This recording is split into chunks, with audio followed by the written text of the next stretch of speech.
form of performance. Mr. Abel tried to trick me into telling what it was, quite unsuccessfully, I might add. Maddie asked me what kind of performance I was doing. Well played, but unsuccessful. Those who know me may think, oh, she's going to play the piano. Maybe she will dance for us. Or the cake topper, maybe she will sing. You are wrong. First, you'll probably never see me or hear me play the piano. Second, if you want to see me dance, watch me around campus. I dance everywhere. Third, if you want to see me sing, or both sing and dance, go see Guys and Dolls. The last talent I have that can be performed is my acting. This, however, will be performed in a different way, as I won't be using my words, rather my hands. No, this is not interpretive dance, it's a language. American Sign Language, to be exact. For those of you who have still not connected the dots, I will be performing American Sign Language this morning. Now, some of you may be thinking, what the hell is American Sign Language? While others may be thinking, how the hell is she supposed to perform a language? Great questions. I will give you a professional response. According to the National Association of the Deaf, or NAD for short, American Sign Language, ASL, is a visual language. With signing, the brain processes linguistic information through the eyes, the shape, placement, and movement of the hands, as well as facial expressions and body movements. All play important roles in conveying information. Sign language is not a universal language.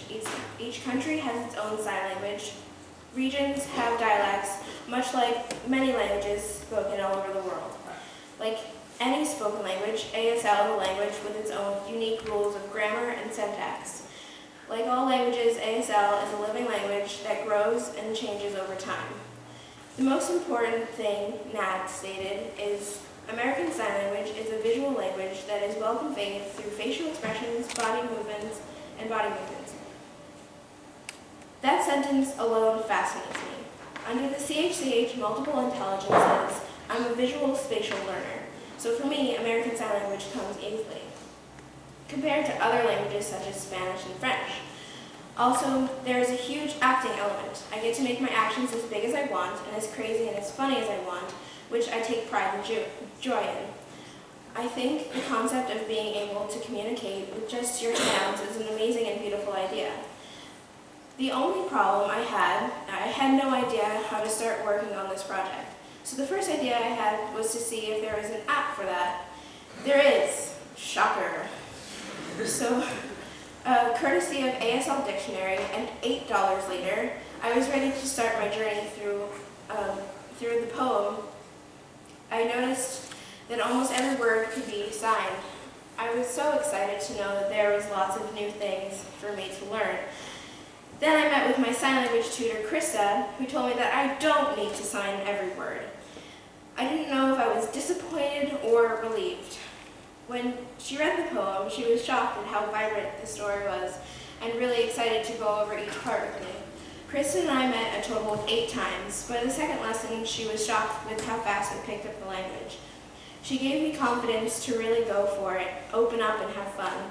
Once I felt confident with the signing portion of the poem, she told me to act out every moment. The bigger, the better. I added in sound effects, emotions, gestures.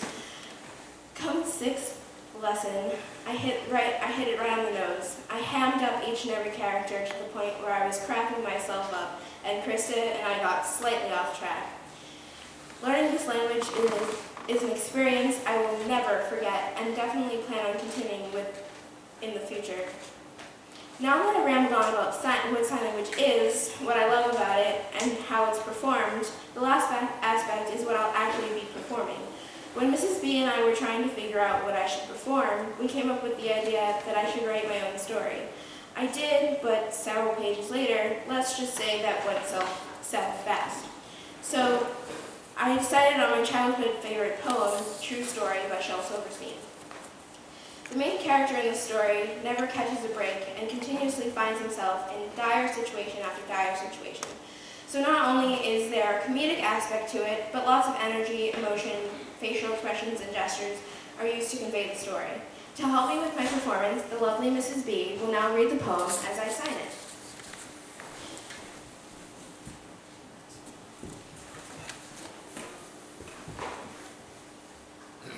True story.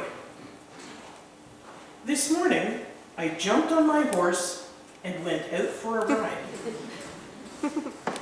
And some wild outlaws chased me and they shot me in the side. So I crawled into a wildcat's cave to find a place to hide. But some pirates found me sleeping there, and soon they had me tied to a pole and built a fire under me. I almost cried. Till a mermaid came and cut me loose and begged to be my bride. So I said I'd come back Wednesday, but I must admit I lied. Then I ran into a jungle swamp, but I forgot my guide. And I stepped into some quicksand, and no matter how I tried, I couldn't get out until I met a water snake named Clyde, who pulled me to some cannibals who planned to have me fried.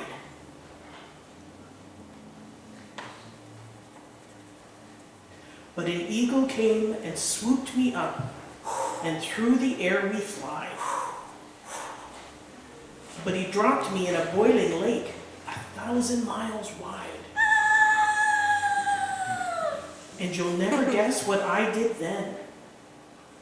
I died. Wah, wah.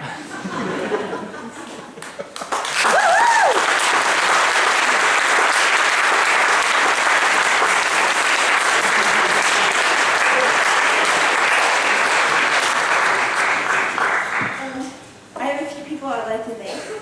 I'd like to say thank you for Mrs. B. First of all, for being my senior presentation advisor, but also for being an incredible person and always being there for me when I need it and letting me sit in her office on the floor. If you didn't know that, now you do. I want to thank all of my teachers for being supportive and always being there for me and just helping me strive in my education, and I will always be thankful for that. I would like to thank Krista. Krista, oh my God, I'm so thankful for you. You're an amazing person, and I look forward to working with you in the future. Mom, you are my cheerleader. That's how I like to think of it. Because this woman, she cheers me on, she supports me through everything. She's always doing everything that she possibly can for me.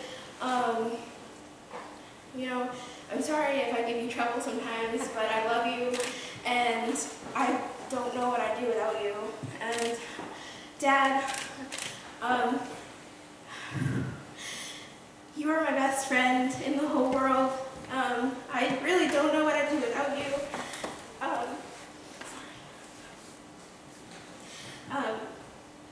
From reading books to me when I was little to helping me with this project and editing all my papers. You're just an amazing person, and I can't say thank you enough. Both of you, I can't say thank you enough for everything that you do for me.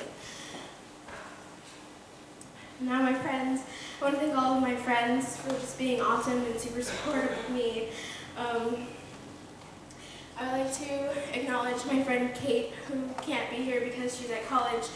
But Kate, you're such a wonderful person, and I've known you since we were 5, and you are my sister, and I love you to death, and we can just keep being weird together, and I look forward to the many years to come. Like, I don't know what to say. It's hard for me to say things about my friends.